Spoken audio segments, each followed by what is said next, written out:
sasa nimepona, mimi nimedungwa sindano.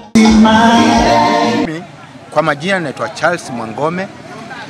Mimi ndio kiongozi wa Junju Elderly Support Group, na pia nataka kutoa shukurani kubwa kwa hili shirika la CHPF kwa kutuwezesha kuendesha hizi shughuli zetu, na pia wakarudi tena kuanzisha huu mwavuli wa hivi vyama vitano vya wazee.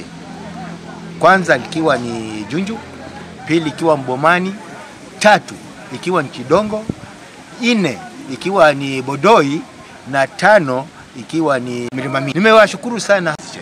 Huenda utuelezee wazee, siku hii imekuwa siku ya kufana ulimwenguni mwote. Hasa wewe unajivunia nini sasa siku ya leo? Unajivunia nini kama mzee kusherehekea siku ya leo? Mimi najivunia kwamba hii siku ya leo ilikuwa ni sherehe nzuri sana kwetu, hasa sisi. Manake nafikiri haijawahi kufanyika kama hivi ilivyofanyika hivi leo. Na ni shukrani kubwa sana kwa wale wote ambao wametudhamini na kutuleta hapa na kutuandalia vile ambavyo tumefanya. Asante. Kwa majina, mimi naitwa Jolibao Mavuna. Ni mzee wa mtaa wa Bomani, Kreme Madiga, na pia ni mzee wa chairman wa wazee mtamani. Nashukuru sana.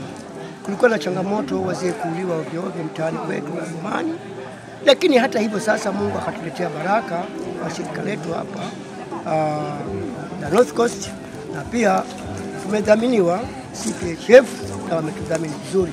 Hata hii sasa sherehe nyingi tunazofanya tumedhaminiwa na wao, na yote hayo hayangewezekana kama ingekuwa si wao kutudhamini. Na sasa hivi tunashukuru pia hata serikali yetu kutupatia subsidy, kwa sababu watu na subsidy katika maeneo ya Bomani. Sasa tunashukuru changamoto nyingi ambazo zinatukumba zimeanza kupungua.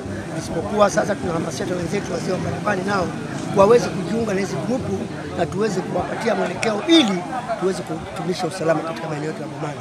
Nashukuru sana kwa shirika hili la CPHF. Ni shirika ambalo limetolea vitu vingi ambavyo sisi hatuna, huwa anatusaidia navyo, na hata pia North Coast na tusaidia navyo, na sisi wenyewe tumeungana kuanzia hapa Bomani, Junju, Kidongo mpaka Mlimamine hata Mbesungu. Leo ni sherehe yetu kubwa. Mungu azidi kutubariki na wadhamini wetu wazidi kutudhamini. Asante sana.